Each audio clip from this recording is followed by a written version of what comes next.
segundo a pensar, hola a todos, me gustaría que nos detengamos un minuto a pensar en el desafío que enfrentamos a diario en las aulas y hogares. Estamos aquí porque creemos que la neurodiversidad no es un obstáculo, sino una oportunidad de aprendizaje mutuo. Bienvenidos a este espacio de formación. Es un honor contar con ustedes, con su presencia, para profundizar en herramientas que cambian vidas. Vamos a iniciar entonces la presentación de un tema muy relevante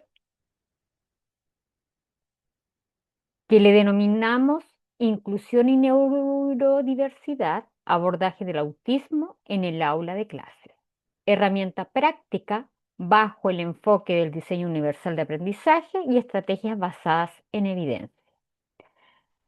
Para poder eh, incorporarnos a este viaje de la neurodiversidad, les quiero presentar un video. Este trata de un Congreso Nacional e Internacional de Educación Inclusiva. Me dan un segundo, vamos a compartir entonces el video que les tengo preparados para el día de hoy.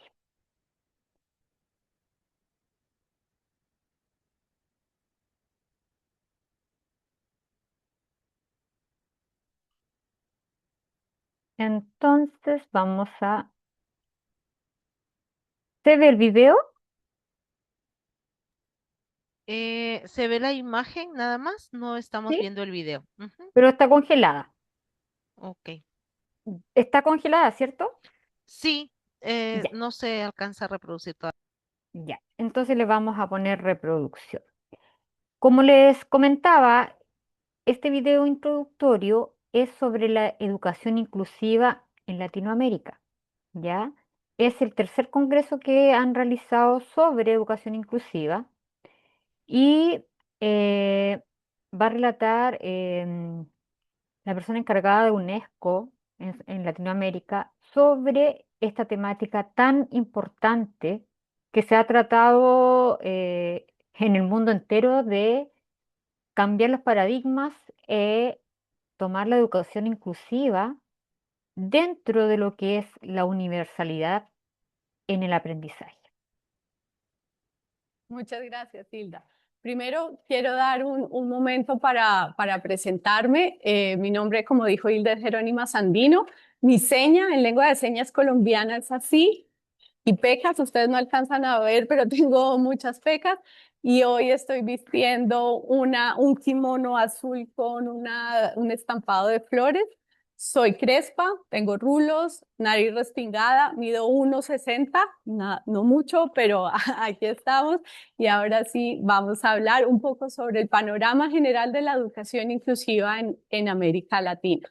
Es una misión no menor que tenemos el día de hoy de contarles a todos y a todas qué está pasando en este momento en la educación inclusiva en nuestra región. Quería comenzar contándoles algo.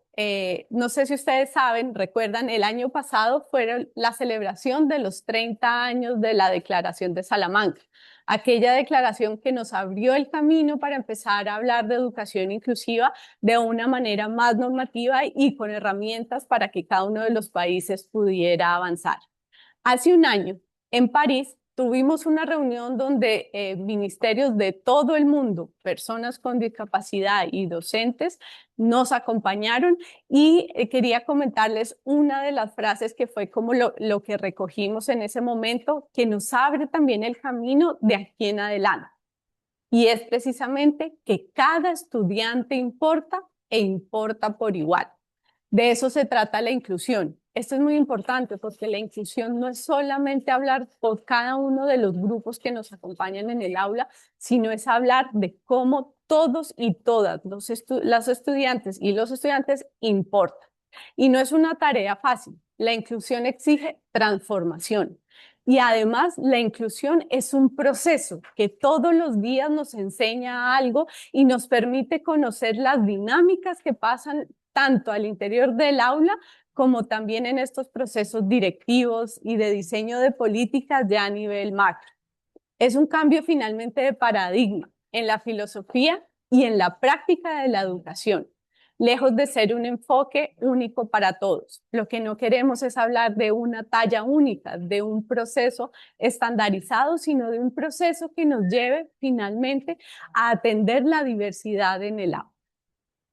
Rápidamente quiero contarles cuáles han sido como estos grandes hitos que nos tienen hoy pensando en este camino hacia la educación inclusiva. Ya hace años, desde 1990, empezó el movimiento de educación para todos. En el 94 fue la declaración, lo que les estaba contando de hace 30 años, la declaración de Salamanca, en donde empezamos a hablar de estas necesidades educativas especiales. En ese momento se hablaba así, sabemos que esto ha venido cambiando, que tenemos un cambio holístico y de concepción hacia la inclusión. El 2006 nos marca un punto muy importante, un hito que hace que los países se piensen cómo regular también, cómo hacer esas acciones afirmativas y normativas para lograr esa inclusión para todos y todas. Y es la Convención de los Derechos Humanos de las Personas con Discapacidad. Y es muy importante porque en esta declaración, en esta convención tenemos un artículo, el artículo 24, que es el que nos lleva a hablar de educación y de educación inclusiva. Ya después del 2006, cuando empezaron a generarse todas estas normativas, llegamos al 2015 con la Agenda 2030. Y esta Agenda 2030 y los Objetivos de Desarrollo Sostenible nos están llevando también a garantizar una educación inclusiva, equitativa y de calidad para promover precisamente oportunidades de aprendizaje durante toda la vida, desde la primera infancia y hasta las personas mayores, para todos y todas. Este se acompaña del ODS 4, que como ustedes saben, es el ODS que nos acompaña en la educación. Después del 2015, unos años después, llegamos al 2019 en el compromiso de Cali. Esta fue una reunión en Cali, en Colombia, en donde se reunieron también todos los países a hablar sobre los 25 años de Salamanca y a hablar sobre lo que estaba sucediendo en inclusión. Ahí ya obviamente se estaba tomando la inclusión de una manera más amplia. Empezamos a ver también la inclusión de los pueblos indígenas, de las personas migrantes, de toda esta diversidad que está llegando al aula. Y ahí también todos los países acordaron que la inclusión es un proceso y que es un proceso en el cual todos debemos trabajar y que nos incluye también a las familias, a los estudiantes, con y sin discapacidad, en fin, a toda la comunidad educativa. En el 2022, ya saliendo de pandemia, se generó la Cumbre de la Transformación de la Educación, la TES, en la cual se reafirma la necesidad de esa transformación educativa, de esa transformación para lograr de verdad espacios para todos y todas en las aulas. Y como les comentaba el año pasado, la celebración, este granito de los 30 años de la Declaración de Salamanca. ¿Y por qué es importante este punto de la Declaración de Salamanca? Imagínense ustedes que desde hace ya 30 años se hablaba de que toda persona tiene el derecho básico a la educación, de que cada persona tiene intereses, capacidades y necesidades de aprendizaje únicos y que los sistemas educativos tienen que tener en cuenta esta diversidad, que todos los educandos son bienvenidos en el aula en escuelas regulares, no es solamente en las escuelas especiales, y que las escuelas deben adaptar sus enseñanzas y sus procesos de evaluación para que las trayectorias sean efectivas para cada uno de los estudiantes. Las escuelas ordinarias con una cultura inclusiva y políticas inclusivas son las formas más eficaces de educación para combatir las actitudes discriminatorias y sensibilizar así sobre la diversidad y las diferencias desde una edad temprana. Como ustedes saben, si los estudiantes tienen en cuenta en su aula, tienen estudiantes con discapacidad, estudiantes de diferentes etnias, estudiantes migrantes, esto va a ser algo con lo que van a ir creciendo y algo que no va a ser un problema después. Nosotros hablamos de educación inclusiva en este momento, pero debería llegar un momento en el cual no debemos hablar de educación inclusiva, sino de educación en general. La implementación de políticas verdaderamente inclusivas y la transformación de estos sistemas a sistemas educativos inclusivos es algo urgente. Es un llamado que desde la UNESCO hacemos como un llamado urgente, esa transformación. La diversidad no debe verse como una barrera, sino como un activo vital para la educación y la sociedad en general. La diversidad debería ser vista como una parte enriquecedora de la educación y no como un problema. La UNESCO tiene un instituto de estadísticas y este es un punto muy importante porque los datos para poder generar políticas públicas en educación y en este caso en educación inclusiva son muy importantes. ¿Qué nos dice el Instituto de Estadísticas de la UNESCO, la UIS, en el 2018? Después de un estudio, lo que nos dice es que las personas con discapacidad tienen menos probabilidades de ir alguna vez a la escuela y más probabilidades de no asistir a la escuela y tener menos años de educación que las personas sin discapacidad. Esto suena obvio, pero no siempre es tenido en cuenta en las políticas públicas. Otro dato importante es que aproximadamente el 14,7% de la población en Latinoamérica tiene discapacidad, en América Latina y el Caribe. Esto quiere decir unos 85 millones de personas. ¿Qué estamos haciendo en la educación para que todos estos 85 millones de personas tengan acceso a la educación a lo largo de toda su vida? 4 de cada 10 jóvenes y adultos con discapacidad no culminan la educación primaria. ¿Qué está pasando ahí? Porque tienen un ingreso, un acceso a la educación y después salen del sistema educativo. ¿Qué está pasando ahí? Todas esas son preguntas claves para ustedes también como docentes, como comunidad educativa y seguramente aquí tenemos familias y estudiantes con discapacidad que es importante que tengan en cuenta todos estos puntos. ¿Qué estamos haciendo en este momento desde la oficina de Santiago? Trabajando, como decía Hilda al inicio, con 19 países a través de una gran red.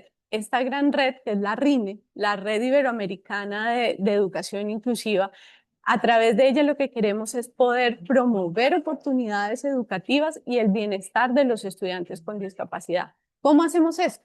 Lo hacemos a través del diálogo político, la cooperación, el intercambio, la adaptación de buenas prácticas, porque sabemos que en cada una de sus escuelas están pasando cosas increíbles que deben ser conocidas por otros pares, por otros docentes y por otras comunidades.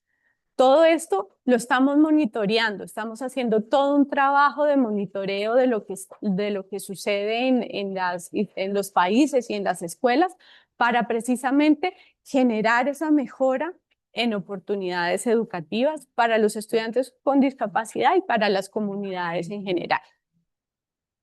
Como les decía, eso lo hacemos a través del Sistema de Información Regional sobre la Situación Educativa de las Personas con Discapacidad CIRIET, del cual les voy a dar en un ratito un poco de los datos preliminares que hemos recogido. Trabajamos también con docentes y con los técnicos de educación de toda la región precisamente para mejorar esa capacidad y que puedan tener esas herramientas necesarias para lograr una educación inclusiva, un sistema educativo inclusivo. Y trabajamos en cooperación con los estados y hablamos también de la promoción del derecho a la educación de los estudiantes con discapacidad. Por eso, espacios como este hoy, donde podemos hablar con miles y miles de docentes en la región, son tan imprescindibles para nosotros. Desde la UNESCO también, con lo que les decía del sistema de educación, el sistema de información para saber un poco sobre la educación de los estudiantes con discapacidad, tenemos algunos datos también importantes. La tasa de asistencia de los estudiantes con discapacidad, como ustedes pueden ver en la imagen, varía mucho. Esta trayectoria va desde los 2 a los 4 años, con un 35% de estudiantes con discapacidad que están registrados, un 90%, esto sube entre los 6 y los 11 años, esta tasa de asistencia por edad sube y es en el momento donde ya muchos de los estudiantes con discapacidad obviamente tienen su diagnóstico, o los más chiquitos no siempre se sabe que está la discapacidad y ya a los 12 y 17 años es cuando la trayectoria baja también un poco la tasa de asistencia, dado que ahí es donde tenemos uno de los mayores retos, trabajar con los y las docentes en educación media para precisamente hacer esa trayectoria, ese último paso de la escuela antes de salir a educación superior o a algún emprendimiento o un proyecto de vida. Los niños y las niñas con discapacidad tienen menores oportunidades de asistir a la escuela, como veíamos antes. Para la edad de estar en primaria, 1 de cada 10 niños y niñas con discapacidad está excluido de la escuela. En secundaria, la proporción es 1 de cada 4. Aproximadamente 1 de cada 5 estudiantes con discapacidad asiste a las escuelas de educación especial, sin estar incluidos en la escuela regular. Este es un punto que es básico en la discusión actualmente en los países y en los ministerios de educación. ¿Cómo está la educación especial? ¿Cómo estamos haciendo ese trayecto de la educación especial a la escuela regular para que todos los estudiantes estén con sus pares, puedan compartir, haya finalmente inclusión social a partir de la educación? De año a año se manifiestan diferentes flujos de estudiantes entre la educación regular y la educación especial. Y es acá donde hacemos un llamado a tener mucha atención para que esto no suceda. Un estudiante que pasa de la educación especial a la educación regular no debería regresar, pero claramente tenemos que tener las condiciones adecuadas para que estos estudiantes con discapacidad puedan estar en el aula durante toda su trayectoria. El 15% de la población adolescente con discapacidad no llega a culminar la educación primaria. Y para la educación ya de secundaria alta, la mitad de la población joven con discapacidad no logra acreditar este nivel. Y estos son algunos datos. Son datos que tenemos que tener en cuenta, pero además, ¿qué está pasando en las políticas que tenemos en nuestros países en la región? Lo que les voy a contar ahora es un análisis preliminar precisamente de todas estas políticas hoy, cómo están en nuestra región. Está claro que el concepto de educación inclusiva es abordado en las políticas públicas de la mayoría de los países de la región con diferentes matices y diferentes conceptualizaciones que nos hacen un poco más difícil tener un panorama general. Los países de América Latina cuentan con acuerdos, tratados que resguardan la educación de estudiantes con discapacidad. Sin embargo, aún se mantiene el desafío de avanzar hacia las culturas y las prácticas. Ya en la parte de políticas lo tenemos más estructurado. Los países apuntan desde sus políticas públicas hacia la formación docente en temáticas sobre discapacidad. Pero como bien saben ustedes, como docentes, tenemos grandes desafíos en entender qué es esa capacitación y finalmente cómo todo eso que se trabaja en los programas de capacitación, sean del Estado, sean ofrecidos por otras entidades, se hace realidad en el aula. Esos cómo son los que estamos también trabajando con los países para lograr ese desafío de una formación docente adecuada y que además les permita a ustedes como educadores poder atender a todos sus estudiantes. Se observa también una marcada tendencia hacia la política de provisión de apoyos especializados a estudiantes con discapacidad, pero no en una gestión de la escuela como tal, simplemente en la provisión de algunos apoyos. No es posible evidenciar una tendencia hacia las políticas que apunten al fortalecimiento del liderazgo de los directivos, del liderazgo docente para lograr una educación inclusiva. Se habla sobre todo en las normativas sobre los apoyos. Las políticas educativas no están orientando en este momento al sistema educativo a regular las condiciones necesarias para promover esta educación inclusiva, sino que más bien atienden, como les decía, la provisión de estos apoyos. En cuanto a la educación especializada o a las escuelas especiales, se evidencia que no existe un consenso entre las políticas de los países en torno a su rol y a sus proyecciones.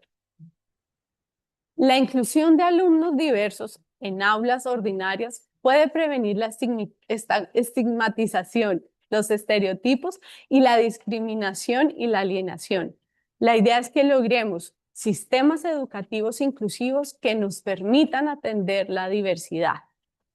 Este es, digamos, el mensaje que nosotros tenemos y la idea es lograr finalmente esas escuelas que sean unas escuelas pertinentes y de calidad para todos y todas y que nadie, definitivamente nadie, se quede atrás en nuestra región.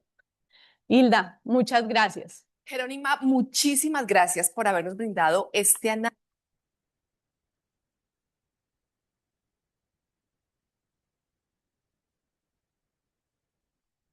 Ya. ¿Se ve la presentación? No, está oscura la pantalla. Seguimos esperando que se pueda visualizar. Deme un segundo.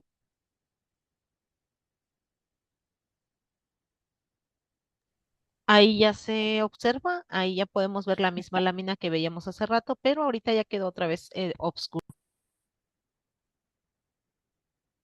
Mm, No sé por qué se pone oscura.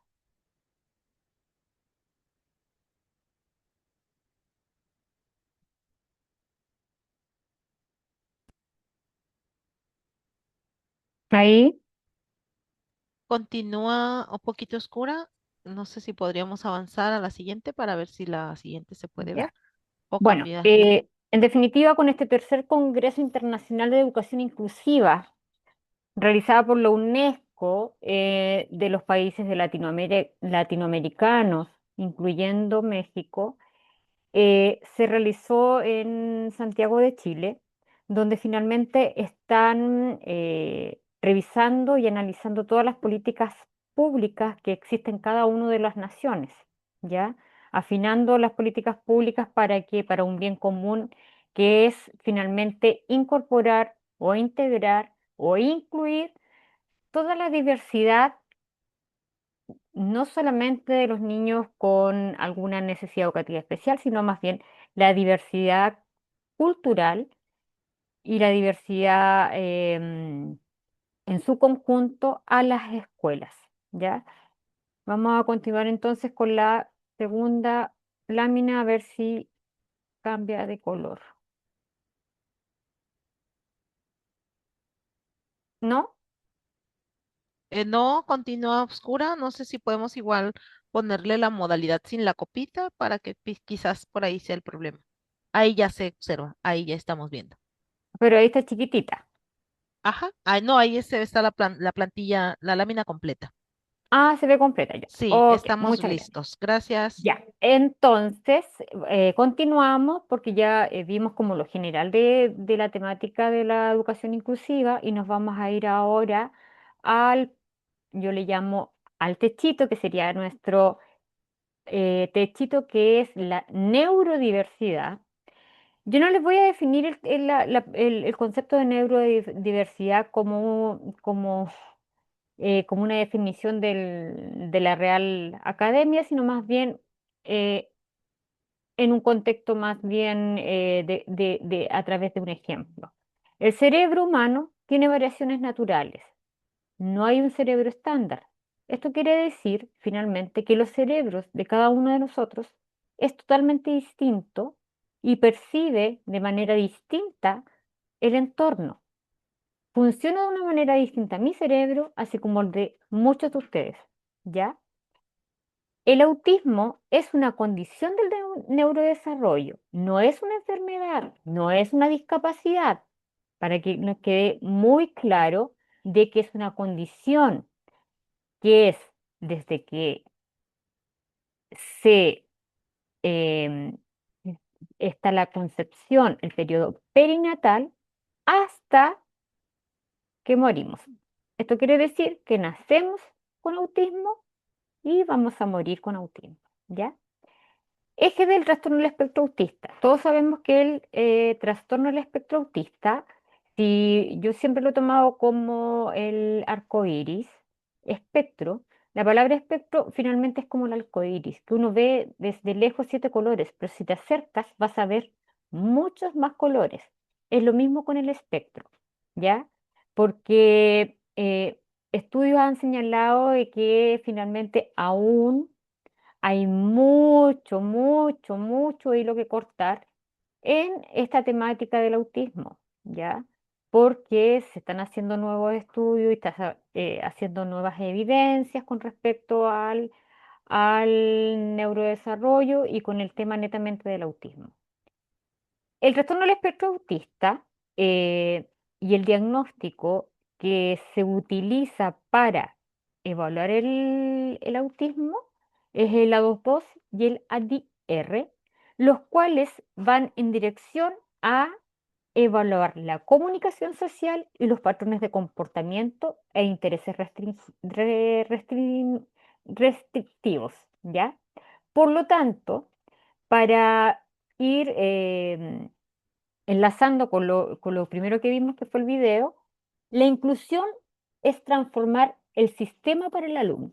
Esto quiere decir que ya el sistema no va a estar, digamos, perdón, el alumno no se va a incluir en el sistema. Lo que se quiere lograr con esto es que el sistema, lo que nosotros presentamos en la parte educativa, sea un ambiente donde el alumno se incluya, ¿ya?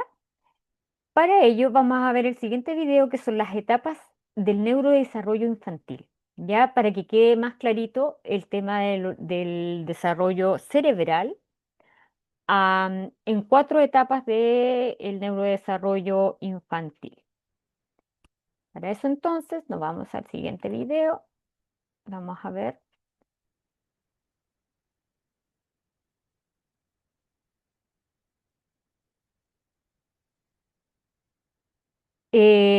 ¿Se ve? Porque yo no veo. El video no, estamos viendo la lámina de qué es la Ya. neurodiversidad. Entonces vamos a bajar la lámina que está acá para compartir. Ahí yo me veo. Para compartir el videito, que no está todavía compartido, por lo tanto nos vamos acá.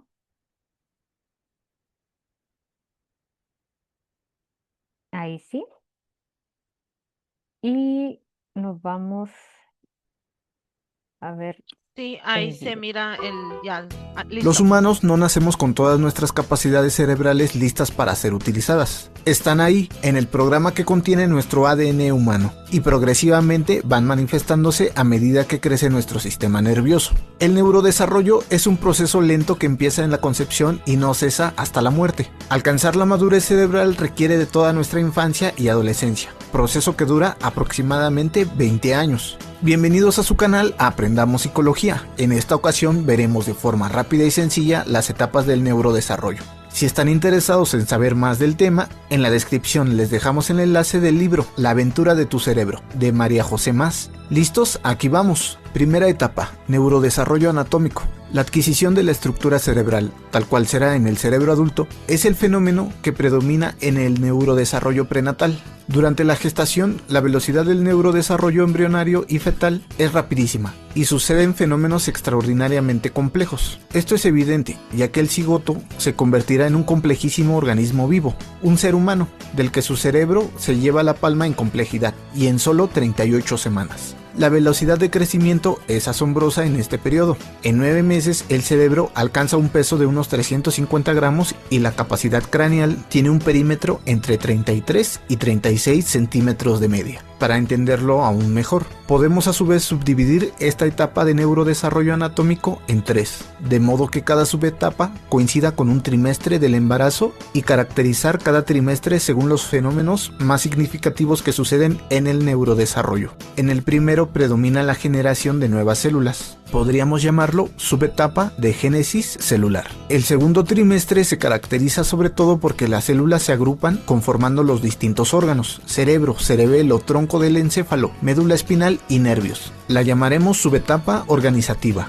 En el tercero empieza el aumento de tamaño de estos órganos, que como sabemos no acaba con el nacimiento. Podemos decir que es la subetapa del crecimiento anatómico. Segunda etapa, neurodesarrollo de la autonomía motora. Es evidente que al nacimiento el cerebro no está completamente desarrollado, le queda mucho camino por recorrer. y en ese camino los 3 primeros años de vida van a ser cruciales. Durante estos años las personas adquirimos autonomía y dominio de las funciones motoras conscientes de nuestro organismo. El cerebro es un órgano que solo sirve a los seres vivos que se desplazan de un lugar a otro. Los seres vivos estáticos carecen de cerebro, de sistema nervioso. Esto es lógico, pues el cerebro es nuestro órgano de relación, el que nos permite analizar el medio para dar una respuesta adaptada a lo que sucede en cada momento. La circunferencia craneal pasa de los 34 centímetros a los 50. Esos son 16 centímetros de diferencia. Nunca volverá a crecer tanto en tan poco tiempo.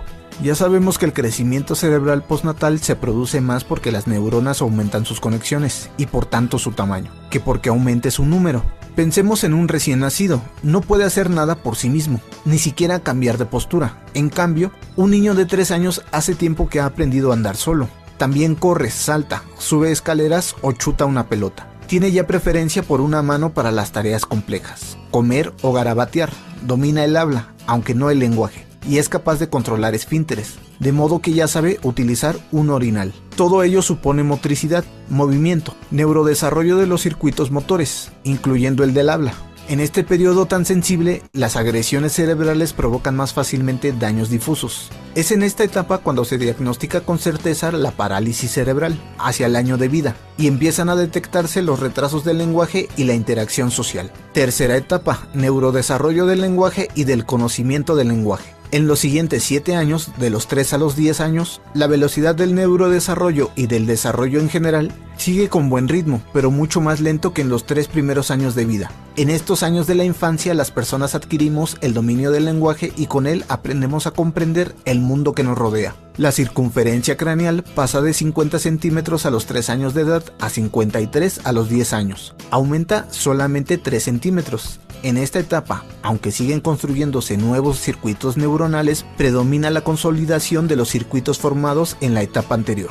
La mielina va envolviendo los circuitos que se hacen más consistentes con el uso y así van engrosándolos, siendo este aumento de grosor lo que más hace crecer el cerebro en esta etapa. Este enlentecimiento del crecimiento se corresponde con una disminución del apetito y del ritmo de las comidas, y con menos necesidad de horas de sueño. En la mayoría de los niños desaparece la siesta. En cuanto al neurodesarrollo, predomina aquí el progresivo dominio del lenguaje y con él la evolución del pensamiento, la comprensión del entorno y la sociabilidad.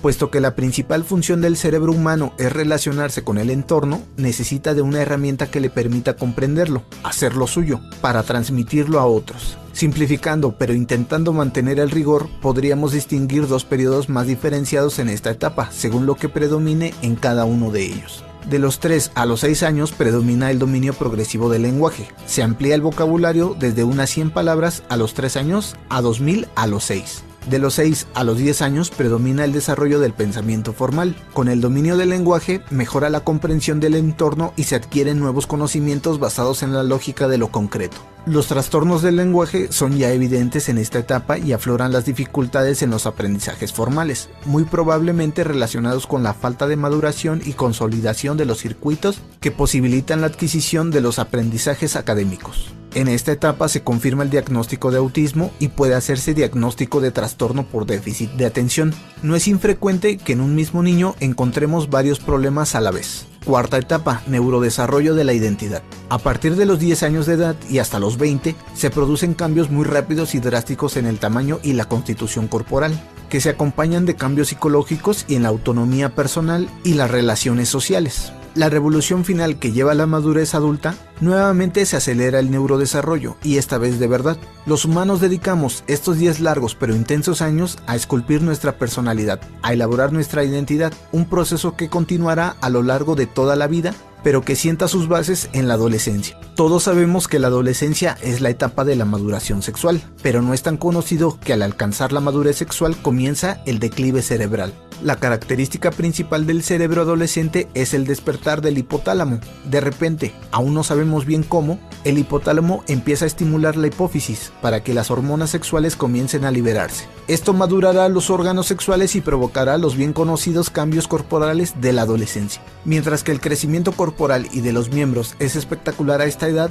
el famoso estirón, siendo el aumento de la talla de unos 7 centímetros al año en las niñas y 9 centímetros por año en los niños, el perímetro cefálico apenas aumenta entre 2 y 3 centímetros, llegando en la edad adulta a una media de 55 centímetros para las mujeres y 57 para los hombres. Es decir, en estos 10 años el cráneo aumenta su circunferencia entre 2 y 3 centímetros. Las características de la maduración cerebral nos da una vez más la explicación de por qué cambios tan importantes no se corresponden con un aumento de tamaño proporcional al que sucede en edades más tempranas. Durante la adolescencia se produce una reestructuración de las redes neuronales. Al inicio de la adolescencia, el grosor de la corteza cerebral es máximo. Después empieza a disminuir para alcanzar el máximo grosor que en el adulto al terminar la maduración. La región cerebral que más cambia en esta etapa es la corteza prefrontal, el lugar donde se toman las decisiones. La corteza prefrontal procesa la información que recibe el cerebro y la analiza, tras formarse un juicio sobre lo que acontece. Decide la respuesta más adecuada a cada situación y cuando procede frena los impulsos y emociones que resultarían en una conducta inadecuada. En la adolescencia se desarrolla la identidad y la capacidad analítica. Es la etapa en la que se aprende el pensamiento crítico que nos prepara para la vida adulta. La mayoría de enfermedades mentales se manifiesta en esta etapa. Para mejor estudiar el neurodesarrollo ha sido dividido de forma didáctica en 4 etapas consecutivas y bien diferenciadas, cada una de ellas caracterizada por la adquisición más relevante en cada momento. Si la información te parece útil, dale like y suscríbete al canal. También te invito.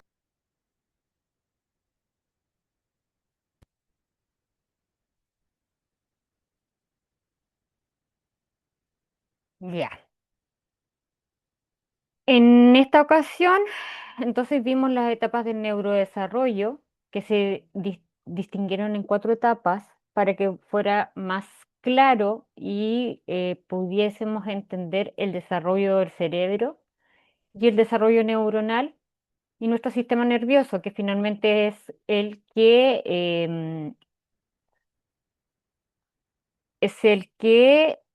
eh, tiene que ver mucho con el neurodesarrollo infantil y el neurodesarrollo ya en la trayectoria de vida. Entonces vamos a continuar. Me imagino se ve la diapositiva. Eh, Sí, sí se ve. Se ve la ya, de que es neurodiversidad. entonces em,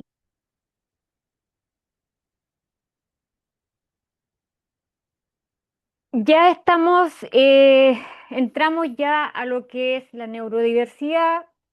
Vimos en definitiva lo que es el neurodesarrollo, las 4 etapas del neurodesarrollo. Sabemos que los 3 primeros años de vida son los más importantes en cuanto al crecimiento neuronal, cerebral y del sistema nervioso. Sabemos que todo nuestro cuerpo está,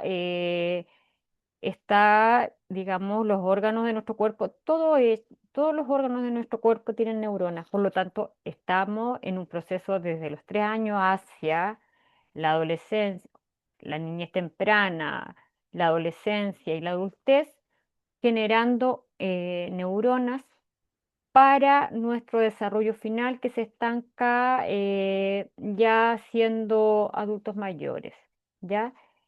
Em, con respecto a la neurodiversidad, existen muchos mitos y muchos cuestionamientos por el hecho de que la sociedad aún no está con una psicoeducación con respecto a lo que es la neurodiversidad en sí y los trastornos del neurodesarrollo. Y sobre todo el tema que nos convoca hoy día, que es el autismo en sí, que es uno de los trastornos del neurodesarrollo según el DSM-5. Hablamos que existen mitos. Uno de esos mitos, uno de esos mitos es, ¿solo usamos el 10% del cerebro? ¿Será un mito o una realidad? Es un mito. El cerebro, para que todos sepan, trabaja al 1000 por hora, al 1000%, ya que está siempre en funcionamiento. Nosotros nos podemos ir a descansar, pero el cerebro sigue trabajando, sigue trabajando, sigue trabajando, sigue trabajando. Entonces, no es que usemos el 10% del cerebro, se usa el 1000% del cerebro, porque es el que nos entrega mucha información desde lo externo y desde lo interno, ¿ya? Otro mito, ¿el autismo es por falta de afecto? Claro que no, no es por falta de afecto. El autismo es una condición neurobiológica. ¿Por qué neurobiológica? Porque ya vimos en los videos, en los videos anteriores con respecto al tema del cigoto. Cuando ya está el cigoto, se inicia entonces por herencia o por genética, se puede, se puede tener la condición de autismo, ¿ya? Otro mito, los estilos de aprendizaje. ¿Los estilos de aprendizaje de una persona autista es visual y auditivo? No. La realidad es que los estilos de aprendizaje son multisensoriales, ¿ya? ¿Qué quiere decir esto? Que las personas autistas, por eso siempre se denomina que tienen temas sensoriales con respecto a diversas telas, al tema del ruido, a la luz, a distintas, digamos, situaciones del entorno que evocan nuestros órganos de los sentidos. Ya, para poder explicarles los tipos de autismo, sabemos por el DSM-5, ¿es cierto?, de que se han hecho clasificaciones ahora más actualizadas que las anteriores, donde se señalan que existen tres tipos de autismo, que lo vamos a ver ahora, de acuerdo a los niveles de apoyo, ¿ya? Entonces nos vamos al video explicativo. Este es muy cortito sobre, sobre, ¿por qué esta barra está arriba? Ahí sí. Eh, sobre los niveles, perdón, sobre el autismo. ¿Alguna vez has sentido que alguien no te entiende? Como si hablaran un idioma que no logras descifrar, aunque estén frente a ti. Momento.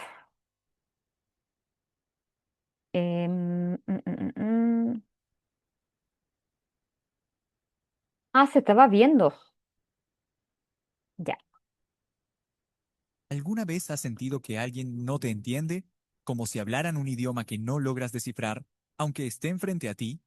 El autismo es un espectro de formas únicas de ver el mundo, y hoy te explico todos sus tipos, con claridad, para que entiendas cómo funcionan y por qué cada persona es un universo distinto.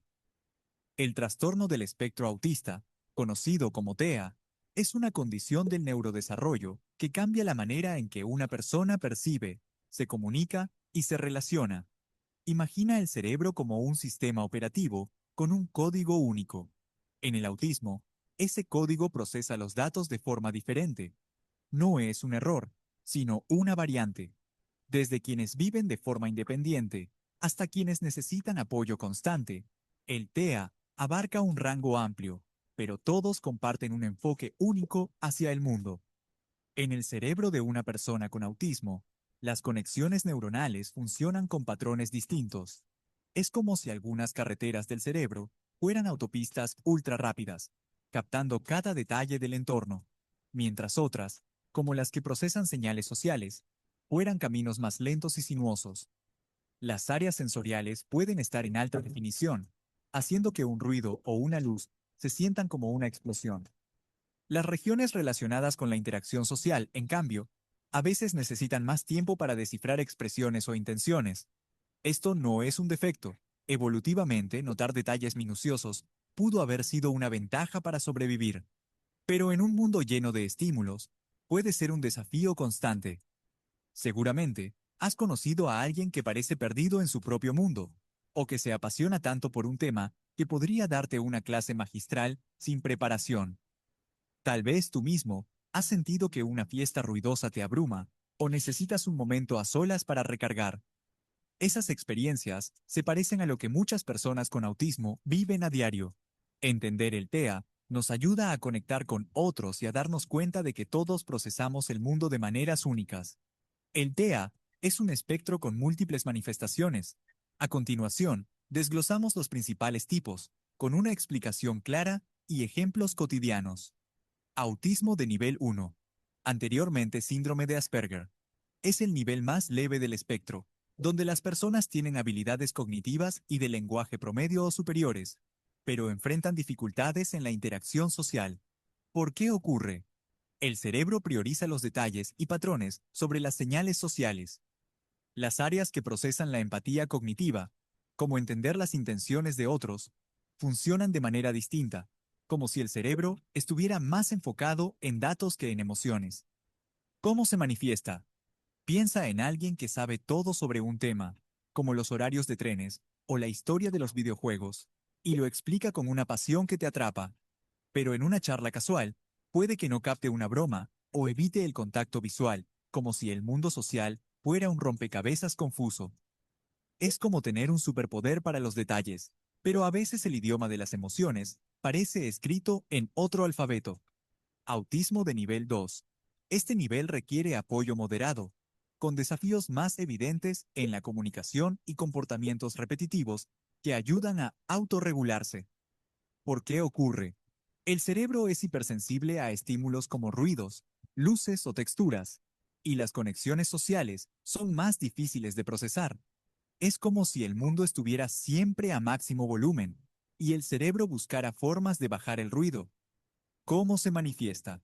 Imagina a alguien que se balancea o repite una frase para calmarse en un lugar ruidoso. Puede que hable, pero le cueste seguir una conversación fluida o prefiera rutinas estrictas para sentirse seguro. En un mundo caótico, estas personas encuentran orden en la repetición, como un ancla en medio de una tormenta sensorial. Autismo de nivel 3 es el nivel más severo, donde las personas necesitan apoyo constante para actividades diarias y suelen tener comunicación limitada o no verbal. ¿Por qué ocurre? Las conexiones neuronales están más desreguladas, afectando el lenguaje, la motricidad y la regulación sensorial. Es como si el cerebro estuviera corriendo demasiadas aplicaciones a la vez, causando una sobrecarga constante. ¿Cómo se manifiesta? Podría ser alguien que no habla, pero usa gestos, sonidos o dispositivos para comunicarse. Un cambio pequeño, como una camisa diferente, puede desencadenar una reacción intensa porque altera su sentido de estabilidad. Aunque el mundo parezca lejano, estas personas tienen formas únicas de conectar si les das paciencia y un puente hacia su universo. Trastorno generalizado del desarrollo no especificado, TEA. Ya, lo vamos a ver hasta ahí, porque son los más conocidos, que son el autismo nivel 1, nivel de apoyo. Bueno, hay distintos términos con respecto a los apoyos, pero el nivel 1 es el apoyo que requiere apoyo, el 2 apoyo sustancial y el 3 ya es un apoyo, digamos, casi todo el tiempo, ¿ya? Se ve también y se observa que el cerebro de las personas autistas, finalmente, lo que hemos ido hablando desde el inicio, procesa la información de una manera distinta, ¿ya? Pero sin embargo, hay situaciones o sensaciones que tienen que ver con respecto a la percepción de lo sensorial. La estimulación sensorial para cada nivel de apoyo o para cada nivel de autismo es a veces caótico en cierto modo, basándose, por ejemplo, el tema del ruido, que hay muchos niños que ya las familias compran los audífonos que cancelan el ruido, o bien el tema de las telas, o también el tema de, que no es menor, el tema de la alimentación, las dietas alimentarias con respecto a la textura de las comidas y em, se ve que la sensación finalmente de tener objetos para un autista a veces los desregula, como a su vez a veces los tranquiliza, ¿ya? hay niños o personas autistas que siempre deben andar con algo en las manos para poder autorregularse, como una pelotita de goma o utilizar las manos y presionarlas, estar en la posición que vimos en el video, que era una posición de estar en constante movimiento. Otros niños con un nivel 3, la forma de autorregularse es quizás saltar o girar en torno a él. Y de esa forma los niños y las personas se autorregulan. No hay una forma que lo que se está viviendo ahora con respecto al autismo, de que dicen que los niños autistas son violentos. Mi punto de vista es que niños autistas no son violentos. Lo que sucede con los niños autistas es de que ellos están tratando de expresar y pidiendo auxilio. Y como no se entiende a veces lo que ellos quieren decir, se desregulan. Y la forma en que un adulto tiene que contener a un niño autista es, es donde se cometen errores. Y los errores finalmente llegan a un caos, ¿ya? Pero hay que dejar bien claro que los niños autistas, según mi punto de vista, no son violentos, sino más bien que quieren expresarse de alguna manera, eh, para que puedan ser escuchados y entendidos, ¿ya? Entonces, vimos los tipos de autismo. Si hacemos un resumen, empezamos con el neurodesarrollo, dijimos desde lo perinatal hasta la edad adulta o más, hasta la muerte. Eh, es importante recalcar que el autismo puede ser genético o hereditario, que también existen factores externos, ya que pueden provocar en el cigoto eh, algunos síntomas que a raíz de que están dentro de la huevita de la mamá o en el embarazo, si hay un embarazo bien complejo y existe que nace un bebé de 6 meses prematuro, también puede ser causante de que venga con autismo. Lo mismo el bajo peso de un bebé también genera autismo, y las crisis epilépticas, estas crisis electrónicas o eléctricas de las neuronas, también son coexistencias de que puede generar autismo, ¿ya? Y hay otros estudios, como les decía, que todavía no están cerrados con respecto a de dónde proviene, porque hay niños que son evaluados autistas, pero sus padres no tienen genéticamente la carga genética del autismo. ¿Ya? Entonces vamos a continuar, que ya nos queda muy poco, con respecto a lo que estábamos viendo sobre los neuromitos y lo que es el autismo en sí.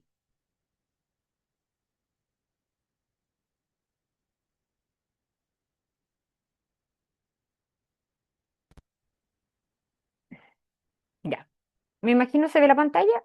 Estoy viendo que se ve doble. Ahí sí. Sí, sí se Ya. ve. Bueno, vamos a continuar entonces. Los neuromitos, para que quede claro, hay muchos mitos y, pucha, es lamentable que la sociedad de repente les diga, oh, eres autista, no se te nota, oye, pero si eres nivel 3, ¿por qué tú hablas y no se comunican? Son cosas que realmente falta mucho en la cultura de la sociedad para poder llegar a incluir y tener, como decía el primer video, no hablar de educación inclusiva, sino que hablar de una educación generalizada.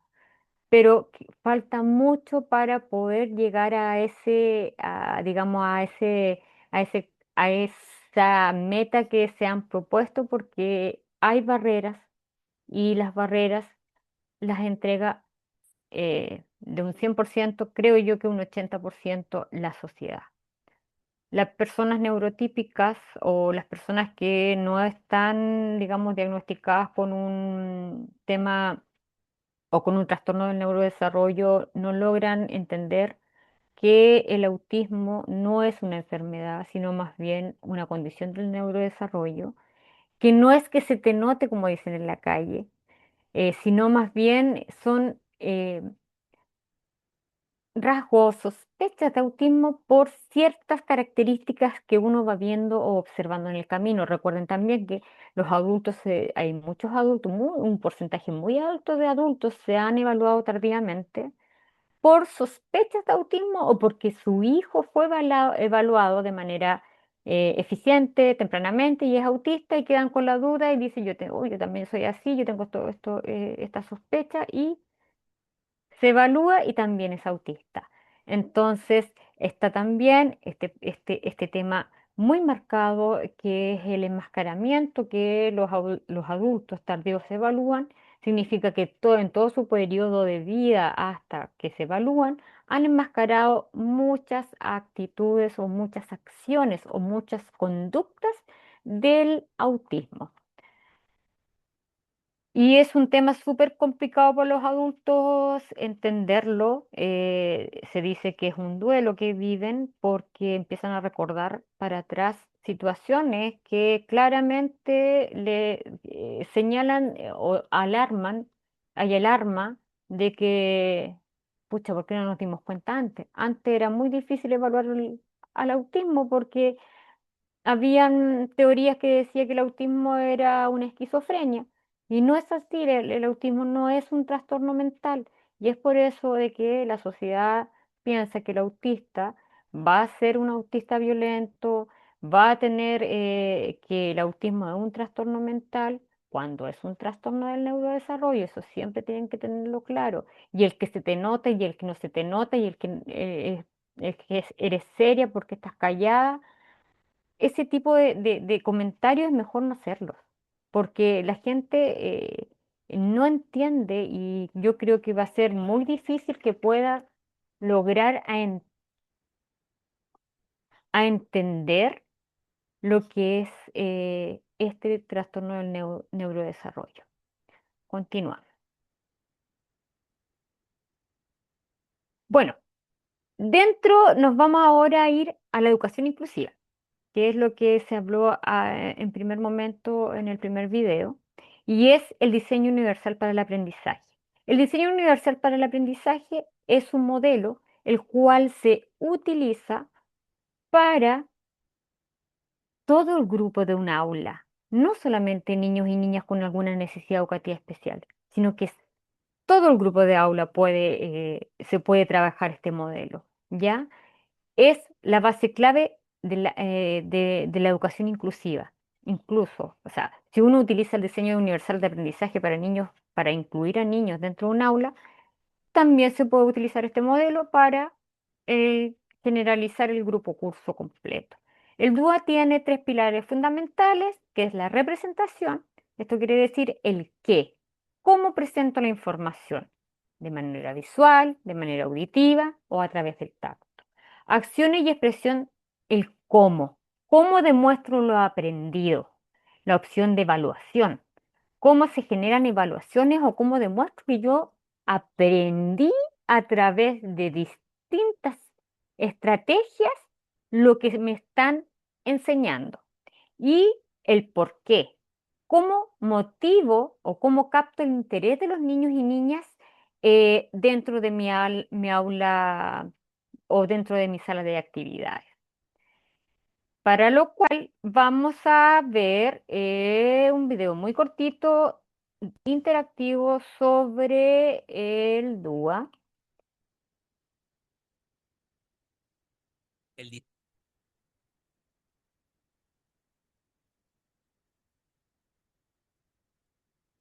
Deme un segundo, va para allá, va para allá, va para allá. Aquí.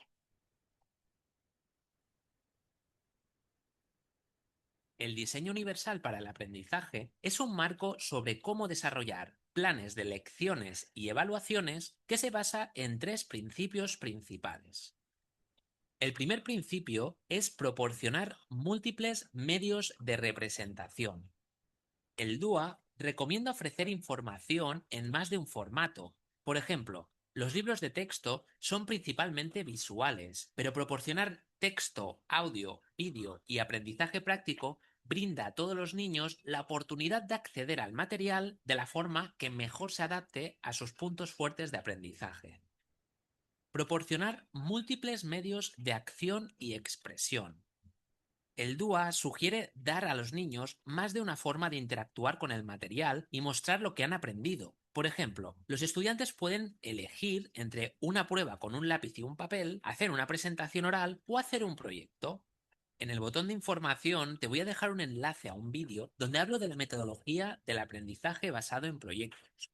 En él profundizo más sobre el tema de las diferentes formas de trabajos cooperativos y distintas formas de trabajar con proyectos. También te dejaré un enlace en la caja de descripción para que vayas a verlo cuando termines de ver este vídeo. La tercera base del diseño universal para el aprendizaje es proporcionar múltiples medios de compromiso. El DUA alienta a los maestros a buscar diferentes formas de motivar a los estudiantes. Permitir que los niños tomen decisiones y asignarles tareas que sientan relevantes para sus vidas son algunos ejemplos de cómo los maestros pueden mantener el interés de los estudiantes. Otras estrategias comunes incluyen hacer que el desarrollo de habilidades se muestre como un juego o, si es posible, dar oportunidad para que los estudiantes se levanten y se muevan por el aula, siempre bajo unas normas de convivencia básicas. Bien, ahora que ya sabemos cuáles son las 3 bases del diseño universal para el aprendizaje, vamos a ver 5 ejemplos. Es lo que yo le estaba explicando hace un momento. La forma como yo presento la información, yo la puedo dispersar en una mesa y que ellos tengan el poder de elegir con qué medio quieren aprender. A través de la lectura, a través del audio, del video, a través del contacto de material concreto. Cómo ellos van a expresar lo aprendido. Lo típico que nosotros cuando éramos estudiantes era el papel y el lápiz, lo abstracto. Ahora no, los niños pueden elegir una forma más didáctica para poder expresar lo aprendido. Llámese que le tomes no, el niño ya no quiere escribir y le tomes una lección oral, ¿ya? Es la forma en que ellos puedan entregar lo aprendido de la manera que ellos se sientan más seguros. Y el tercero son el medio de compromiso o el medio de motivación que nosotros vamos a entregarle a ellos para que puedan finalmente tener aprendizaje significativo, ¿ya? Y tenemos acá, bueno, ya les he dado mención, entonces, del qué, del cómo y del por qué. Si se fijan en la fotografía, hay diversos niños, diversidad cultural también, donde se encuentran, en este caso, pictogramas, agendas visuales y el timer, que es el relojito para que ellos vayan midiendo el tiempo. Creo que me quedé en el video, no más en el... No, ahorita estamos viendo la imagen de usted, no se está proyectando su Ah, pantalla. ok, vale. Y le estaba explicando con el... No me quiere compartir. Ya. Entonces, ah, me había perdido. Ujú. Esto es lo que estaba hablando. Entonces, ahí sí. Como les digo, el diseño universal de aprendizaje es un modelo sumamente potente que enriquece mucho el aprendizaje de los niños y niñas. Llámense niños y niñas neurotípicos o neurodivergentes, porque las formas, los pilares que trabaja el diseño universal de aprendizaje son tan variados que son ellos mismos quienes están buscando de qué forma aprender, cómo le es más fácil aprender, cómo le es más fácil demostrar lo aprendido y cómo el adulto puede ingerir y motivar y captar el interés de los niños y las niñas, ¿ya? Em,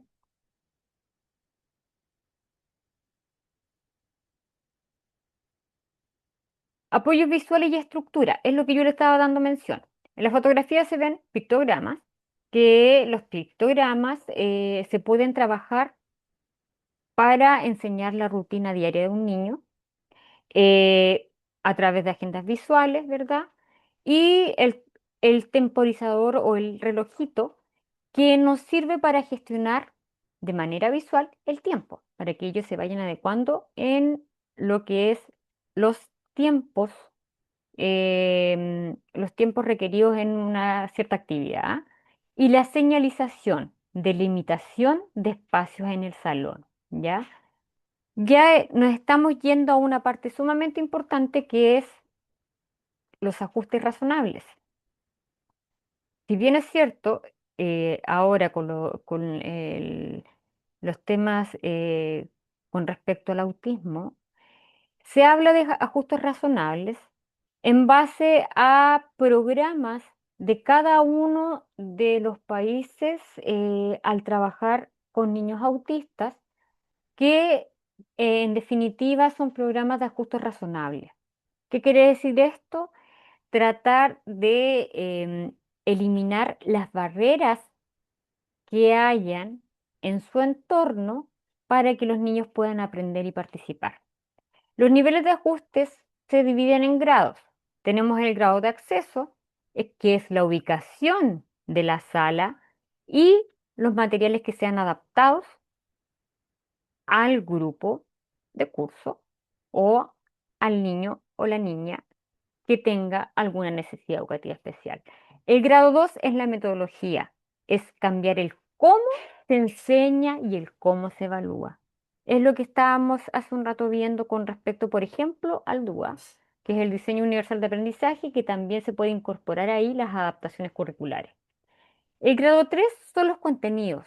Solo cuando sea estrictamente necesario podemos modificar los objetivos curriculares. Cuando hablamos de acceso, hablamos cómo está la luz, si es la luz artificial o queremos luz natural. Sonido, el sonido, un sonido más bajo, un sonido que no sea estridente, un sonido que sea, un sonido que sea un relajo para que no perjudique a nadie. Y la ubicación física del mobiliario, ubicación física de la persona, la metodología, en los tiempos, lo que hablamos del timer, que son los tiempos para medir los tiempos que va a realizar ciertas actividades, los apoyos técnicos, esto tiene relación con otros profesionales externos, y el material que se va a utilizar. Y lo que es la parte curricular, podemos decir de que los objetivos y contenidos se den en última instancia. Primero tenemos que hacer los ajustes para que los niños y niñas se sientan gratos en un ambiente sano, en un ambiente agradable, en un ambiente que les permita a ellos poco a poco ir incorporándose para que la sociedad también los acepte. ¿Ya? Em, Cuando hablamos de evaluación y trabajo colaborativo, yo le llamo alianza tripartita. Esto quiere decir la escuela, familia, terapeuta. En este caso, la escuela están los docentes, directivos, profesores, maestros, em, los técnicos de educación. La familia conocen a sus hijos, son los expertos en la historia de vida del pequeño. Y los terapeutas son los apoyos externos o apoyos técnicos externos que tenemos en algunos colegios. Por ejemplo, en Chile se ve el programa PIE, que el programa PIE es donde se junta una serie de profesionales del área de la salud, donde apoya a este grupo de niños con autismo y otras necesidades educativas especiales. Aquí hablamos de apoyo técnico externo, lo que es un terapeuta ocupacional, lo que es un kinesiólogo, psicólogo, asistente social, ya donde cada uno de ellos puede trabajar con la familia, con el historial del niño, con las evaluaciones que entrega, a ver, si hablamos de una persona autista, claramente se le hace la 2.2 y la TIR, y con ello tienen una evaluación diagnóstica que tiene que ser certificada por un neurólogo o un psiquiatra. Con esa documentación ellos se dirigen a este equipo PIE acá en Chile, perdón, y se empieza a ajustar, se hacen los ajustes razonables y se empieza a hacer las adecuaciones curriculares y ahora las directrices de conductas emocionales de los niños y las niñas. ¿Ya? Y finalmente hablamos de una evaluación funcional, que es entender el desempeño en el contexto social. Aquí a los niños y niñas con alguna necesidad educativa o autista no se va a evaluar con números. Aquí se evalúa a través del desempeño escolar, no un desempeño a través de poner una nota, ¿ya? Finalmente vamos a ver los retos para la inclusión, los retos para la inclusión educativa y estrategias para los docentes, ¿ya? Porque empezamos, si se recuerdan, empezamos con este Congreso Internacional sobre Educación Inclusiva y estamos terminando con la neurodiversidad y los retos que nos quedan para esta educación inclusiva.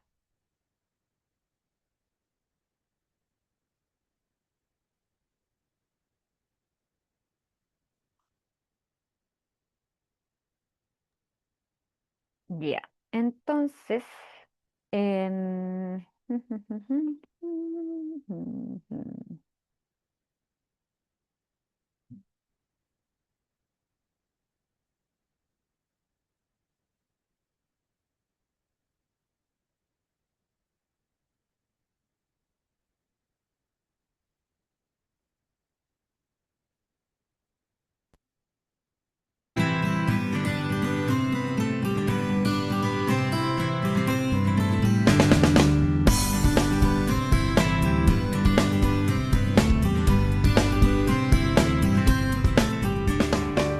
Las instituciones universitarias pueden mejorar los procesos de ingreso, permanencia y titulación de los estudiantes con neurodiversidad, creando justamente programas que tengan dentro de ellos diversos proyectos que los ayuden a poder ir dándole seguimiento en cada una de estas etapas. Cuando hablamos de lo que es ingreso, tenemos que pensar en detección, en poder darnos cuenta de quiénes son estos estudiantes que deben de recibir la atención desde un inicio, si ya tienen un diagnóstico o no lo tienen. De no ser así, debemos de buscar referirlos con las personas adecuadas. Si sí lo tienen, debemos de pedirles toda la información para tener el conocimiento desde la institución universitaria.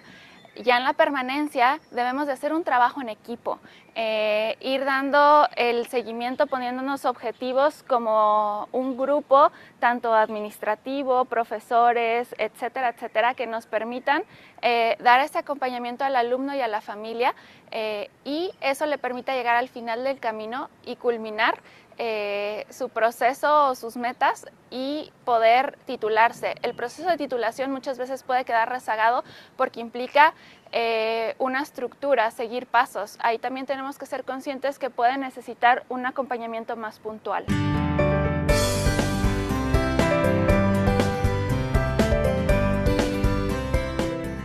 Como estrategias dentro del aula para apoyar a las personas con neurodiversidad podemos hacer distintas cosas. Para empezar, tenemos que aprender a detectar sus fortalezas. Dentro de estas fortalezas, una vez que las hayamos visto, debemos de buscar qué estrategias le puede servir a dicho alumno que va a ser único e irrepetible para que pueda seguir evolucionando. En segunda instancia, debemos de buscar que estos alumnos tengan modelos positivos o propositivos para poder imitar dentro de nuestra aula. En tercera instancia, debemos de estar en constante capacitación. Eso es súper importante porque muchas veces nos vamos a encontrar con situaciones que no vamos a saber cómo poder manejar o cómo poder modificar, aplicar, etcétera. Y siempre debemos de buscar recursos externos para saber qué hacer, el apoyo de los especialistas.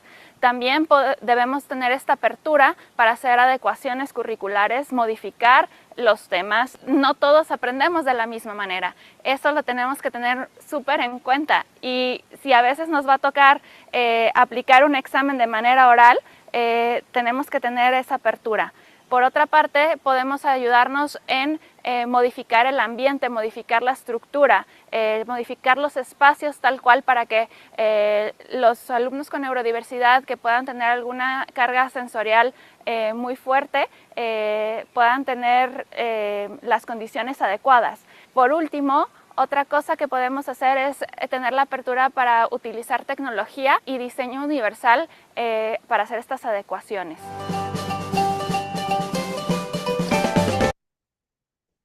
Si se fijan, hemos estado hablando todo este periodo de tiempo en lo que es la educación inclusiva, pasamos a la neurodiversidad. Neurodiversidad hablamos del autismo, los tipos de autismo. Después vinimos a dar con los diseños universales para el aprendizaje, que se ve tanto a nivel de primera infancia, nivel primaria y secundaria, y les quise mostrar este pedacito también que se realiza a nivel, ya hablamos de adultos, adolescentes adultos, que es el nivel universitario. Se sigue viendo y se sigue entendiendo de que no todos aprendemos de una misma forma, de que se debe aplicar un diseño universal para el aprendizaje, ya que este es transversal, abarca toda la enseñanza, es global, se utiliza en distintas partes de nuestro mundo y es universal, ¿ya? Es universal. ¿Qué quiere decir? Que no solo los niños con necesidad educativa, sino que podemos incorporar también las personas neurotípicas, ¿ya? Entonces también se sigue señalando que debe haber una alianza tripartita entre escuela, familia y terapeuta. Buscar, lo acaba de decir en el video, buscar el terapeuta que es justamente necesario para trabajar con el niño, niña, adolescente o adulto en rehabilitación de ciertas conductas que pueden ser mejoradas, ¿ya? Y por último, vamos a ver estrategias para los docentes. Es bien importante saber qué estrategias los docentes podemos utilizar para trabajar la neurodivergencia. Ya vimos la que es como universal, que su nombre se lo dice, que es el diseño universal para el aprendizaje, pero también existen otras estrategias que podemos incorporar dentro del mismo diseño universal para el aprendizaje, como también se señala las adecuaciones curriculares. Entonces, por último, vamos a ver, este es más cortito aún, un videíto sobre las estrategias que pueden utilizar los docentes en base a la neurodivergencia. Este es cortito.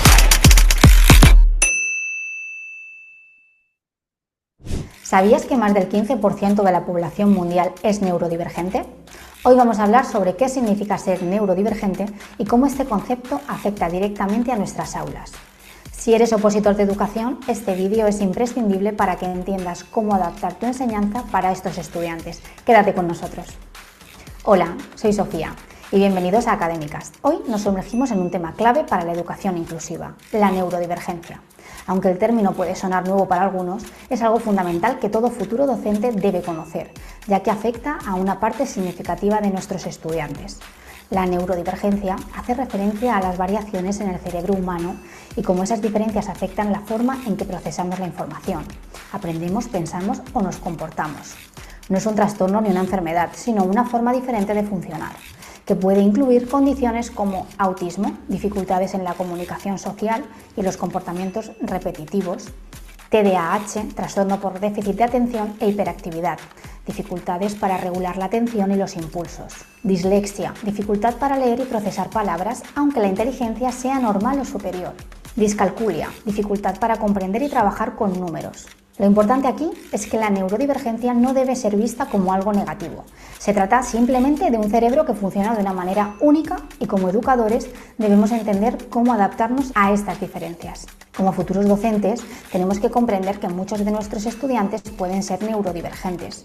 ¿Qué significa esto en el aula? Pues que cada estudiante tiene sus propias necesidades y formas de aprender, y esto puede generar tanto oportunidades como desafíos. Por ejemplo, un alumno con TDAH podría tener dificultades para concentrarse durante largos periodos, pero a menudo es muy creativo y tiene una gran capacidad para pensar fuera de la caja. Por otro lado, un estudiante con autismo puede necesitar un entorno más estructurado para sentirse cómodo y seguro. Esto implica que las estrategias tradicionales de enseñanza no siempre son suficientes y que tenemos que estar preparados para aplicar enfoques flexibles e inclusivos. Entonces, ¿cómo adaptamos nuestra enseñanza para que todos los estudiantes, sin importar su neurodivergencia, puedan aprender de manera efectiva? Aquí van algunas estrategias prácticas. Adaptaciones curriculares. Modificar la manera en que presentamos el contenido, ya sea utilizando recursos visuales, apoyos auditivos o desglosando las tareas en pasos más pequeños. Ambientes de aprendizaje flexibles. Los estudiantes neurodivergentes a menudo se benefician de entornos estructurados, pero también pueden necesitar espacio para moverse o un lugar tranquilo donde concentrarse. Uso de tecnologías de apoyo, herramientas como aplicaciones de lectura, software de dictado y ayudas visuales pueden marcar la diferencia para estudiantes con dificultades de aprendizaje. Fomentar la empatía y la comprensión entre compañeros. Crear un aula donde se valore la diversidad y se promueva el respeto mutuo es esencial. Los estudiantes neurodivergentes pueden aprender mucho de sus compañeros si se les brinda el apoyo adecuado. Estrategias de autorregulación. Enseñarle a los estudiantes cómo reconocen sus propias emociones y cómo gestionarlas. Especialmente para aquellos con TDAH o autismo, puede ayudarles a tener un mejor rendimiento. Estas estrategias no solo favorecen a los estudiantes neurodivergentes, sino que enriquecen el aula en general, creando un ambiente de aprendizaje inclusivo para todos.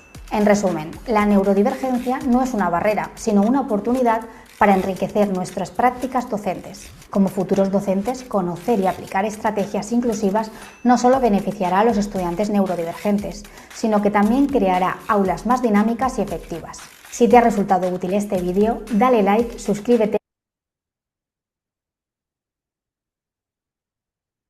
¿Ven? Finalmente está todo enlazado.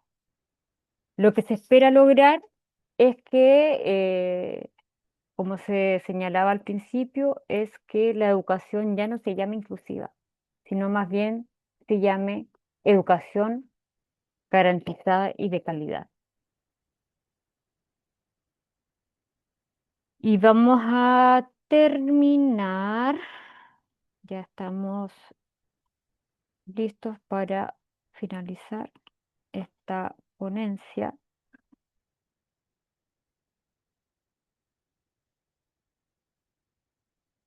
Con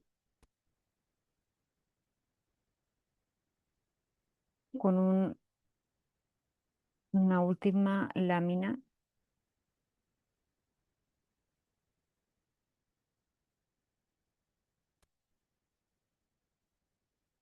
Ay, esta cosa, esa barra está arriba. No me gusta. Anda flotando.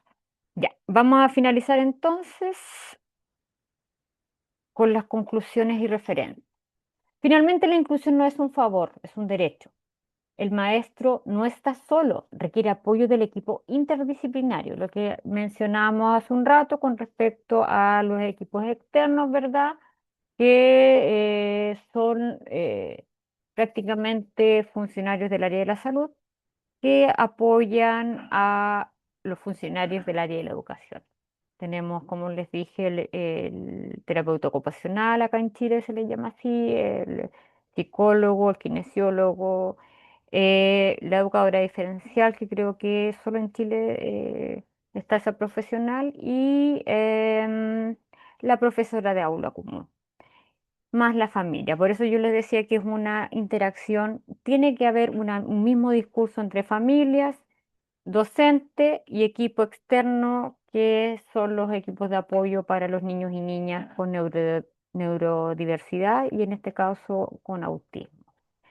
Recursos sugeridos, tenemos la guía de UNICEF, que es una guía donde nos menciona la accesibilidad universal, y cada uno de los países tiene sus manuales de adaptaciones curriculares para poder incorporarla en los planes de trabajo que tienen en aula. Y un mensaje final es: la inclusión no es un favor, sino es un derecho humano fundamental. Y por último, les quiero regalar el último videíto que tiene relación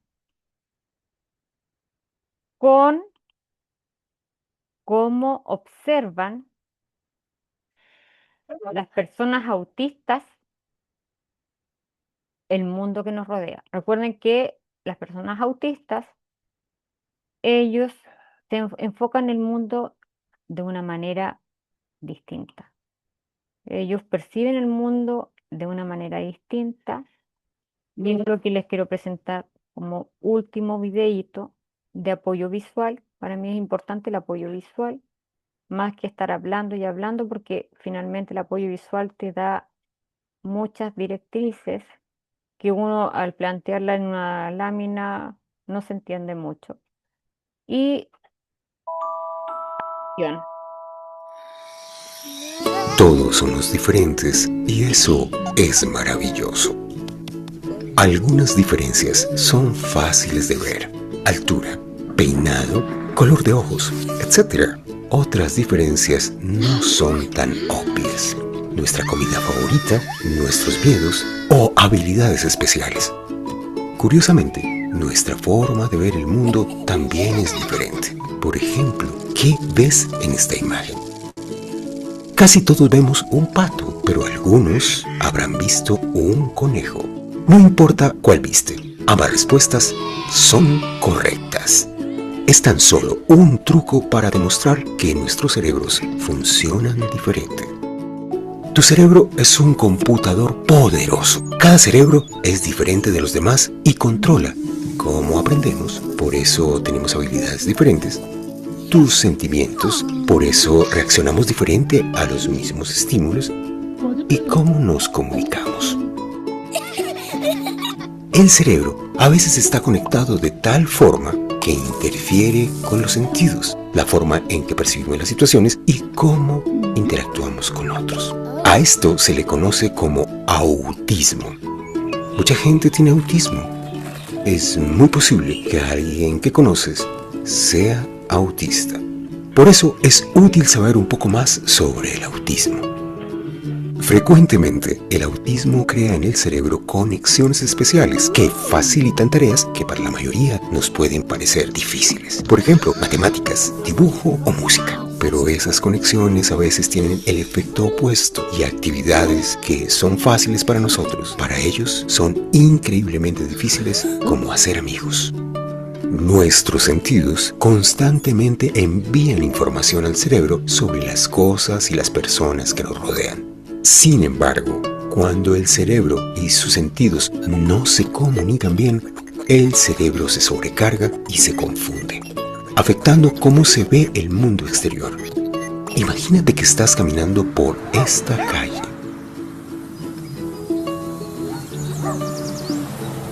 Ahora, así es como alguien con autismo podría percibir la misma caminata. aterrador, ¿verdad? Tristemente, en muchos casos, la persona no puede expresar cómo se siente. Y aunque por fuera parece estar bien, por dentro hay una maraña de información envolviéndolos de ansiedad, incapaces de pedir ayuda. Sin darnos cuenta, todos desarrollamos métodos para calmarnos durante situaciones difíciles. Nos abrazamos, nos mordemos las uñas, jugamos con las manos, apretamos los labios, etc. De la misma forma, las personas con autismo se comportan de formas que les ayudan en momentos de ansiedad. Estos comportamientos pueden parecer extraños, pero son simplemente su manera de protegerse y son indicación de que algo no está bien. Lo mejor que podemos hacer es no empeorar su situación, enojándonos, ignorándolos o burlándonos. Recuerda, solo porque un juego de Xbox no funciona en un PlayStation, no significa que el PlayStation está roto. Las personas con autismo necesitan amigos dispuestos a tomarse el tiempo de conocerlos. Con comunicación y mucha paciencia, todos nos podemos beneficiar. El autismo no es una enfermedad, es simplemente una forma única de ver el mundo. Y con nuestra ayuda es posible que ellos compartan esa visión con nosotros. El autismo hace que sucedan cosas asombrosas.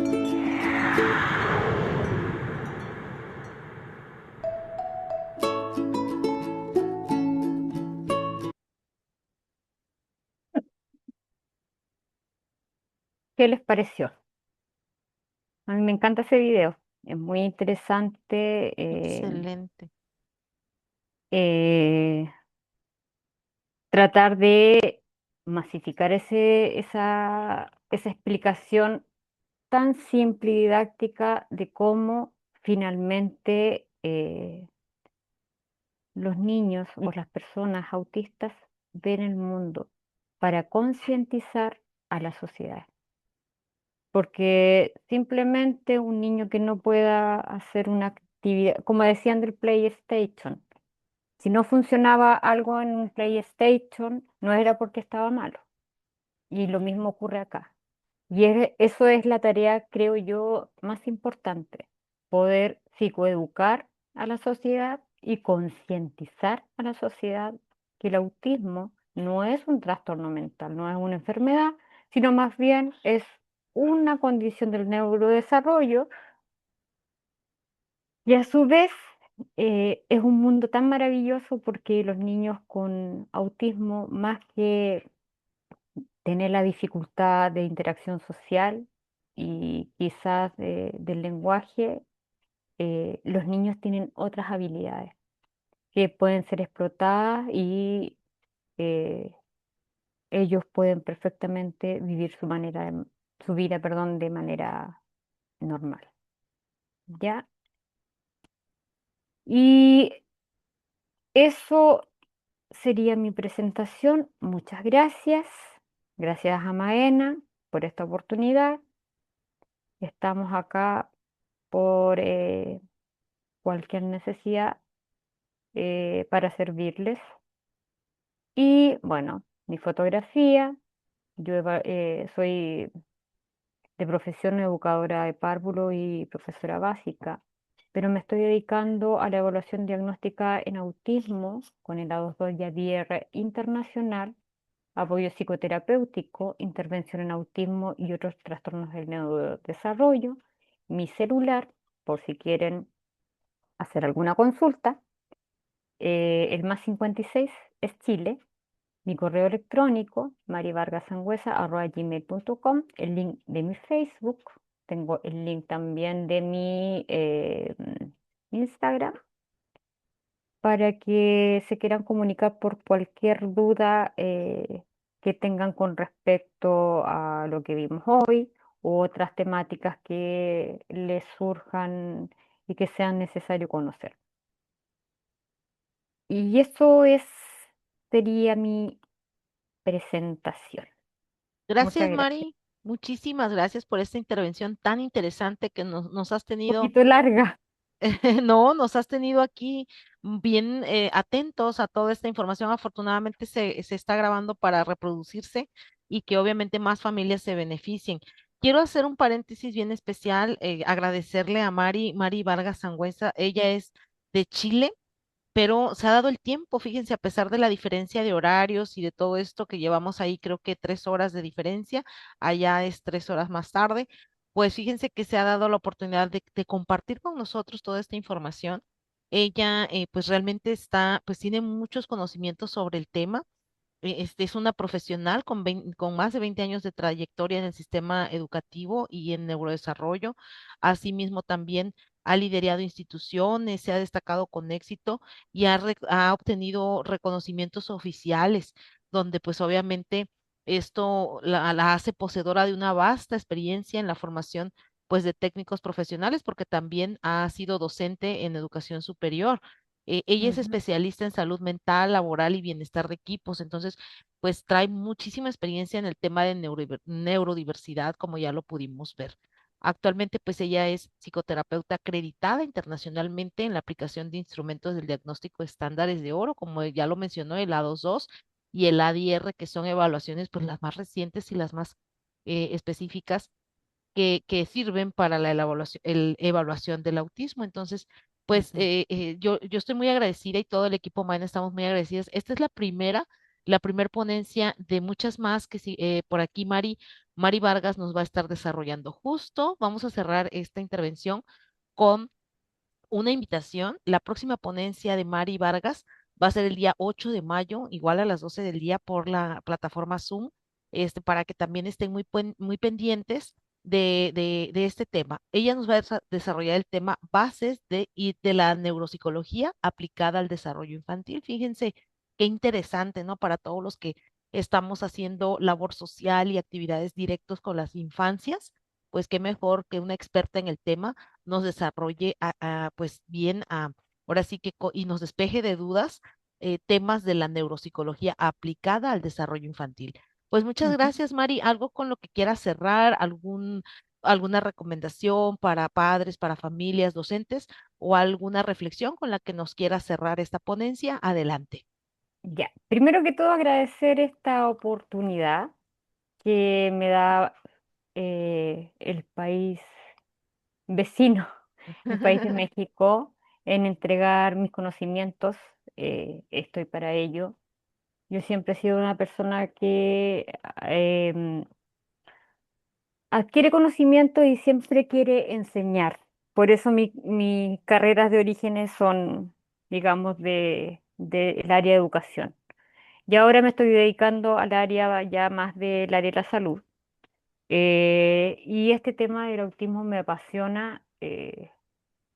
Ustedes verán cuánto he podido desde el año 2017 a la fecha, he estado interiorizándome en los temas de el neurodesarrollo. Llevo ya eh, evaluando casi ya 2 años y para mí es un tema que netamente me apasiona mucho. Estoy estudiando además psicología, por lo tanto he considerado este tema del neurodesarrollo como un tema importante y un tema que hay que analizar de manera profunda. Em, eh, Me queda más que agradecer y invitar a las siguientes ponencias que se vienen con respecto a la temática de la neurodivergencia, ya temáticas no recuerdo muy bien el calendario, pero sin embargo hay temáticas sobre el desarrollo infantil y todo lo que tiene que ver con las neurodivergencias. Creo que, bueno, se nos transformó un poco larga esta ponencia en el sentido de no manejar mucho la plataforma, porque para mí el Zoom cambió bastante. Em, mi forma de trabajar es esta, es tratar de relatar y de exponer de manera audiovisual los planteamientos que se están dando con respecto a ciertas temáticas. Y esas esas preparaciones audiovisuales siempre van a estar relacionadas con las temáticas que se está viendo en el momento de la relatoría. Nada más que agradecer que estamos bien lejos, pero conozco México, tuve la oportunidad de ir, me encanta su cultura. Esperemos entonces que esto, que recién comienza la relatoría, sean para ustedes un beneficio. Para mí, yo feliz con responder a sus dudas y preguntas si las tienen.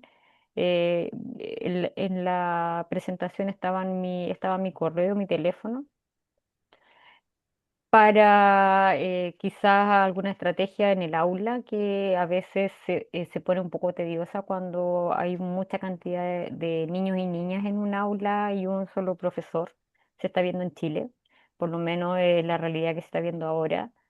Este año ha sido un año caótico en cuanto al tema económico, por lo tanto han reducido el personal a cargo de los niños y niñas, pero sin embargo siempre ha estado una cantidad muy grande de niños para un adulto.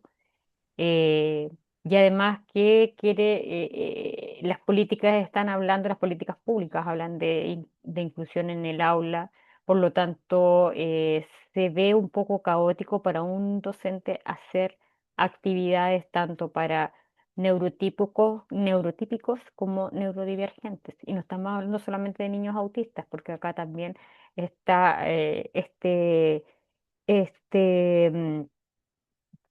estos trastornos del neurodesarrollo que hablamos del TDAH, hablamos de Tourette, hablamos de un montón de trastornos del neurodesarrollo que se están viendo y que se están atendiendo en colegios, escuelas por lo menos de mi país. Y creo yo que para los docentes es importante, docentes o colaboradores, es importante conocer las estrategias para poder abordar el trabajo con niños en aula.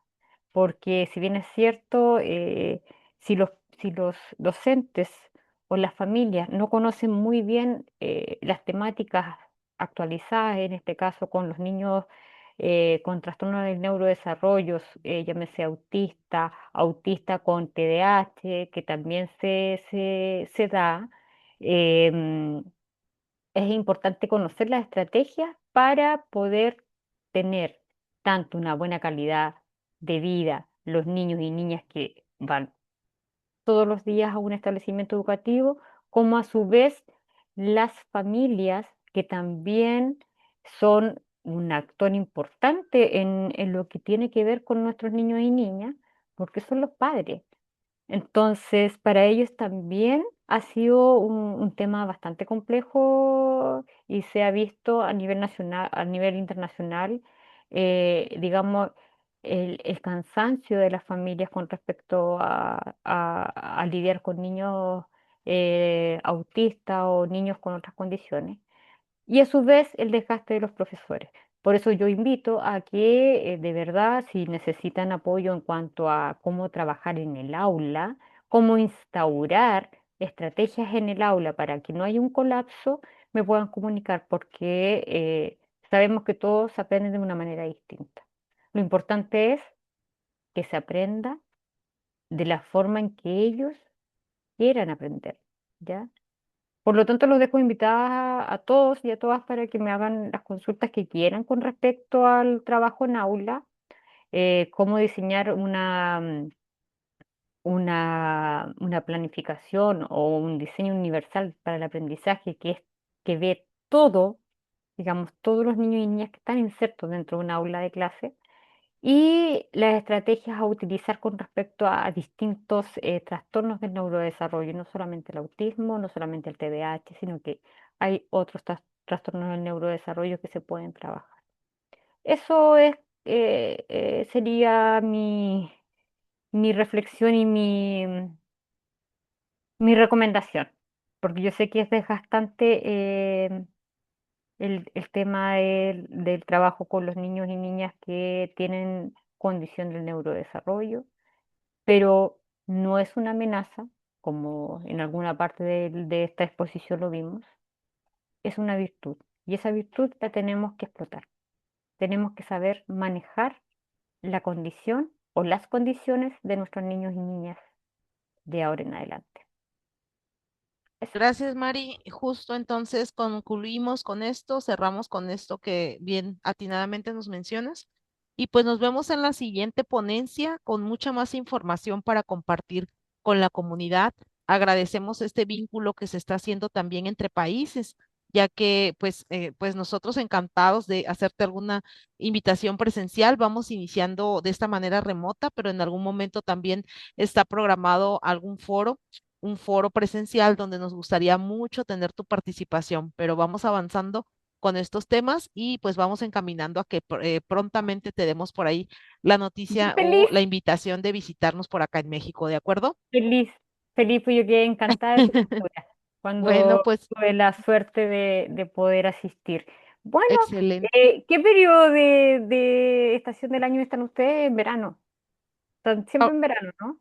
ajá, ahorita sí, exactamente, sí, justo, pero queremos pues ir perfilando algo para, no sé, el Día de la Discapacidad y alguna fecha emblemática que permita también pues hacer este encuentro entre varios ponentes que puedan compartirnos su información. Claro, importante. Ajá, Ideal porque hay ponentes tanto de México como me sí, imagino de otros países, Chile, sí, Colombia. Venezuela, sí, también, Claro, por Argentina son sí, como los líderes, o sea, los que están moviendo la masa de la neurodivergencia, sí, así del es, tema del autismo. Es Colombia, está Chile, Argentina, México, liderando este tema del autismo porque es un tema, o de la neurodivergencia, perdón, o la neurodiversidad es un tema que nos atañe a todos.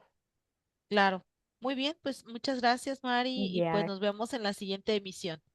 muchas Gracias, gracias a ustedes. excelente tarde. Bye. Ya, hasta luego.